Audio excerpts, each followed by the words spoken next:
This video is going to review how to rationalize the denominator. All that means is that we want to make the number in the denominator of a fraction a rational number, otherwise known as a non-square root number.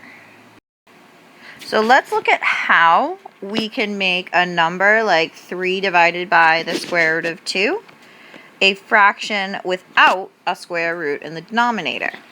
It's actually very easy. All you need to do is look at the number in the denominator and recognize that if you multiply it by itself, you're actually going to end up with 2. So the square root of 2 times the square root of 2 would be 2. Works that way for any number. Square root of 3 times the square root of 3 is 3. Square root of 10 times the square root of 10 is 10. Square root of a million times the square root of a million is 1 million. So we're always just going to use that number that's in the denominator. Now, in order to keep the value of 3 divided by the square root the same, whatever I multiply by has got to be 1 in disguise. So I can't just multiply the bottom by the square root of 2, I have to multiply the top also by the square root of 2. So this will give me 3 square roots of 2 in the numerator and just regular old 2 in the denominator. So now I've taken 3 divided by the square root of 2 and made it a fraction without a square root in the denominator. Let's look at another example. Now I have 3 times the square root of 3 in my denominator, or as my fraction, so I'm going to multiply both the top and the bottom by not the square root of 2, but the square root of 3. Now notice, this is just 1 in disguise, because anything divided by itself is 1. So that's going to equal 3 square root of 3, 3 times the square root of 3 in the numerator, divided by 3 in the denominator. Now we're actually not done this time because notice I have a 3 in the numerator and a 3 in the denominator, and those can cancel out because 3 over 3 is just 1. So my final answer here is just, the square root of 3. Alright, 2 more slightly different examples. Here I now have a square root divided by a square root. We can almost ignore for now that the top's a square root because I really am only concerned that the bottom was a square root. So I'm still going to choose the square root of 2 rather than the square root of 10 to make my fraction that's equivalent to 1.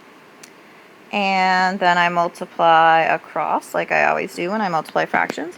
Now, if you remember the properties of radicals, the square root of 10 times the square root of 2 is the square root of 20. Square root of 2 times the square root of 2 we know is 2. Now we're actually not done this time because you'll notice that the square root of 20 can be simplified using that process we've already learned. Let's just do it down here. Square root of 20, well, that's the square root of 4 times the square root of 5. Square root of 4 we know is 2, so we've got 2 times the square root of 5. So now I'll reinsert that up here. So this is going to be 2 square root of 5 divided by 2. My 2's cancel, and I'm just left with the square root of 5. Alright, one last one. This one's got kind of a rational number times the square root divided by a square root, so a little bit different.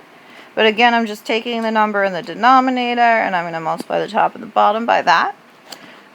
So I've got 2 times, now these I can combine to the square root of 30 all over 6. Now what I notice here is that 2 and 6 have a common factor, so I can actually cancel out the 2 and make the bottom a 3. So this is just the square root of 30 over 3. And notice that the square root of 30 cannot be simplified because there are no factors of 30 that are also perfect squares. So a question you might be asking is, why do we rationalize the denominator? And that's a question we're going to deal with in class. So just hold that question and don't forget it. So in summary, when you're trying to rationalize the denominator, you're going to multiply the top and the bottom of your fraction by the square root that's in the denominator. And then we will simplify if necessary.